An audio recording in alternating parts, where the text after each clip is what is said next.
যে আমরা গণতান্ত্রিক রূপান্তরের কথা বলি, সংসদে ৩০০ জন যাবেন, তো ৩০০ জনের মধ্যে একটা প্রশ্ন উনি করেছেন যে এইখানে কয়জনের ২০ কোটি টাকা আছে।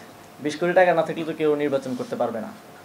মানে বাংলাদেশের যে বর্তমান বাস্তবতা, এই বাস্তবতায় অন্তত ১০-২০ কোটি টাকা না হলে কারো আসলে নির্বাচন করার মানে করতে পারবে, নমিনেশন কিনতে পারবে, কিন্তু জামানত বাজেয়াপ্ত হবে আর কি। তো এই বাস্তবতায় তো আসলেই যাদের কাছে ওই কালো টাকা আছে তাদেরই মানে সুযোগ আছে আজকে নির্বাচনে অংশগ্রহণ করার। অথবা কাউকে যদি কেউ দেয়, আপনি আবার কারো থেকে টাকা নিয়ে যে নির্বাচন করবেন, নির্বাচিত হয়ে আসার পর তো আপনাকে তার স্বার্থ বাস্তবায়ন করতে হবে। যদি আজকে কোনো ব্যবসায়ী থেকে বা যদি অন্য যে কারো থেকে আপনি টাকা নিয়ে ইলেকশন করেন, তাহলে তো আপনাকে, সেজন্য আমাদেরও বারবার চিন্তা করতে হয় যে ইলেকশন কি করবো নাকি করবো না, করলে কিভাবে করব, মানুষ কি টাকা ছাড়া ভোট দিবে কিনা, বা যেই বিদ্যমান কাঠামো, এই কাঠামোতে ইলেকশন করা আমাদের জন্য আসলে কতটুকু বাস্তবসম্মত।